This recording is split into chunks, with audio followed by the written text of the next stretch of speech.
हम लोग next chapter जो देखते हैं वो है मैट्रिसेस।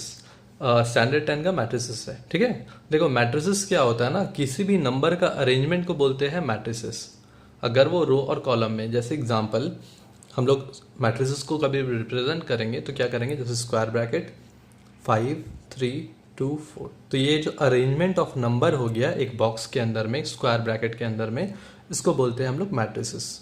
ये होगा हम लोग का मैट्रिसेस, ठीक है। अब देखो मैट्रिसेस में जब अरेंजमेंट हो गया, इसमें सबसे पहले समझना है हम लोग का रो क्या होता है और कॉलम क्या होता है, ठीक है। तो ये जो हम लोग का हॉरिजॉन्टल फॉर्म में है, हॉरिजॉन्टल हम जो देखते हैं इसको बोलते हैं हम लोग रो, ठीक है। और इसको अगर इस तरह देखेंगे तो इसको बोलते हैं हम लोग कॉलम, ठीक है। हॉरिजॉन्टल को क्या बोलते हैं, रो। हॉरिजॉन्टल में हम लोग जब भी देखते हैं तो उसको बोलेंगे रो, और वर्टिकल जब देखते हैं उसको बोलते हैं हम लोग कॉलम। तो मैट्रिसेस का ये कितना हुआ, रो, और ये हुआ हम लोग का कॉलम। उसके बाद जो मैट्रिसेस समझना पड़ता है वो होता है ऑर्डर। ऑर्डर ऑफ मैट्रिसेस होता है रो इनटू कॉलम, ठीक है। हम लोग इसमें ये बताते हैं कि कितना बड़ा मैट्रिसेस है। जैसे एग्जांपल, इस पर्टिकुलर एग्जांपल में कितना रो है, 1 2, तो यहाँ पे रो कितना हो गया 2, और कॉलम कितना हुआ 1, और ये 2, तो मिला कितना हुआ कॉलम 2। तो इसका ऑर्डर क्या हुआ मैट्रिसेस का, 2 इंटू 2, ठीक है। इसके बाद जो हम लोग को समझना रहता है वो होता है equal matrix. Equal matrices, equal matrices मतलब होता है अगर मान लो ए एक मैट्रिक्स है, ठीक है। ए मैट्रिक्स है मान लो हम लोग का 2 3 1 4। बी एक अलग अरेंजमेंट है मैट्रिसेस का जो है 2 3 1 4। सिंस इसका पूरा एलिमेंट सेम है तो ये दोनों मैट्रिसेस क्या है, इक्वल। तो ये दोनों क्या होगा, ए एंड बी क्या है हम लोग का, इक्वल मैट्रिक्स, ठीक है। इसके बाद कुछ कुछ समझना पड़ता है। जैसे सबसे पहला जो आता है वो होता है हम लोग का रो मैट्रिसेस।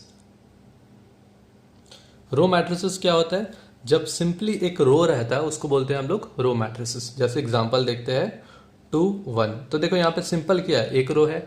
या तो अदर एग्जांपल देख सकते हैं 1 5 3, यहाँ कॉमन ही रहता है 1 5 3। तो यहाँ देखो इसका अगर हम देखेंगे तो इसमें क्या सिंगल रो है, तो इसको बोलते हैं हम लोग रो मैट्रिसेस, ठीक है। जहां पे कॉलम नहीं होता है उसको बोलते हैं रो मैट्रिसेस। अब इसका ऑर्डर बताओ, तो इसका ऑर्डर क्या होगा, सबसे पहले हम लोग क्या देखते हैं ऑर्डर में, रो और फिर कॉलम। इसमें रो कितना हुआ 1, और कॉलम कितना हुआ 2, तो इसका रो कितना है 1 इंटू कॉलम कितना है 2, तो 1 इंटू 2। इसका ऑर्डर क्या हुआ 1 इंटू 2, ठीक है। इसका देखते हैं, ठीक है। इसका रो कितना हम लोग का 1 है, और कॉलम कितना है 1 2 3, तो कॉलम क्या हुआ 1 इंटू 3। तो इसका ऑर्डर क्या हो गया 1 इंटू 3, ठीक है। अब रो मैट्रिसेस हुआ तो नेक्स्ट क्या आएगा हम लोग का, कॉलम मैट्रिसेस। कॉलम मैट्रिसेस क्या होगा, जब कॉलम मैट्रिसेस जहां पे सिंगल एक कॉलम रहेगा। जैसे एग्जांपल ऐसे देखो 2 5 7। तो देखो यहाँ पे रो कितना हुआ 3 रो, और कॉलम कितना हुआ 1 कॉलम। तो इसको बोलते हैं हम लोग कॉलम, मतलब जिसमें सिंपली कॉलम रहेगा। तो इसका ऑर्डर बताओ तो क्या होगा 1 2 3। पहले रो देखते हैं तो 3 रो हुआ, इनटू कॉलम कितना 1, तो 3 इंटू 1, ठीक है। तो इसको बोलेंगे हम लोग कॉलम मैट्रिसेस। ऐसा अदर एग्जांपल भी देख सकते हैं 1 और 5। 1 और 5 क्या हुआ, देखो रो कितना है 2 और कॉलम कितना है 1, तो इसका ऑर्डर क्या हुआ 2 इंटू 1। इसके बाद जो आता है हम लोग का स्क्वायर मैट्रिसेस। स्क्वायर मैट्रिसेस क्या होता है, जो स्क्वायर के फॉर्म में मैट्रिसेस अरेंजमेंट रहेगा जहां पे रो और कॉलम इक्वल रहेगा, ठीक है। रो इंटू कॉलम जो होगा वो इक्वल नंबर में रहेगा। जैसे एग्जांपल देखो 2 3 4 5। देखो यहाँ पे रो कितना है 1 2, रो कितना है 2, और कॉलम कितना हुआ 1 2, तो कॉलम भी 2। तो ये क्या हो गया हम लोग का 2 इंटू 2, ये हो गया हम लोग का स्क्वायर मैट्रिसेस। अदर एग्जांपल हो सकता है 2 इंटू 2, फिर क्या हो सकता है 3 इंटू 3, फिर क्या हो सकता है 4 इंटू 4, मतलब स्क्वायर फॉर्म में जो आएगा। जैसे 3 इंटू 3 का एग्जाम्पल देख लो 2 3 1 5 7 8 6 2 4। तो देखो रो कितना है 1 2 3, 3 रो हुआ, और कॉलम कितना है 1 2 3। जहां पे रो और कॉलम सेम होता है उसको बोलते हैं हम लोग स्क्वायर मैट्रिसेस। इसके बाद आता है फोर्थ वाला जिसको बोलते हैं हम लोग जीरो और नल मैट्रिक्स,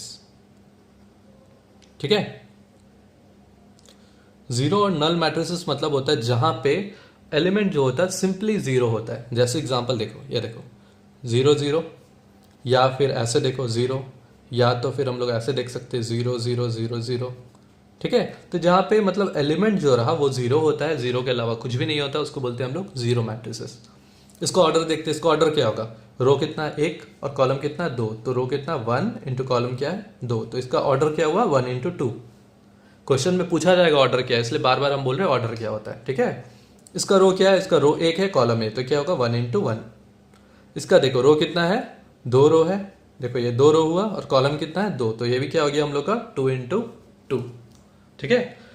इसके बाद जो हम लोग का आता है वो होता है आइडेंटिटी मैट्रिक्स। जैसे कि एग्जांपल हम बताते हैं क्या होता है। आइडेंटिटी मैट्रिक्स को बोलते हैं हम लोग यूनिट मैट्रिक्स भी बोलते हैं। देखो हम यूनिट मैट्रिक्स लिख रहे हैं। यूनिट मैट्रिक्स मतलब होता है जहां पे, ये ध्यान से समझना, जहां पे डायगनली 1 होता है और बाकी एलिमेंट अदर कुछ भी या 0 होता है, उसको बोलते हैं हम लोग आइडेंटिटी और यूनिट मैट्रिक्स। जैसे एग्जांपल देखो 1 1, देखो हम लोग 2 इंटू 2 का एग्जाम्पल ले रहे हैं। यहाँ पे क्या हो गया 2 इंटू 2 में एलिमेंट क्या क्या है, डायगनली 1 1 और यहाँ पे क्या होगा 0, तो इसको बोलते हैं आइडेंटिटी मैट्रिक्स और यूनिट मैट्रिक्स। इसको ये भी बोल सकते हैं आइडेंटिटी मैट्रिसेस, ठीक है। 3 इंटू 3 में अगर देखा जाए तो इसका एग्जाम्पल क्या होगा 1 1 1, बाकी जितना एलिमेंट होगा सारा क्या होगा हम लोग का 0, तो ये क्या हो जाएगा हम लोग का आइडेंटिटी मैट्रिक्स। इसको सिंबल में लिखते हैं हम लोग आई, ठीक है। तो ये था हम लोग का बेसिक इंट्रोडक्शन ऑफ मैट्रिसेस, ठीक है।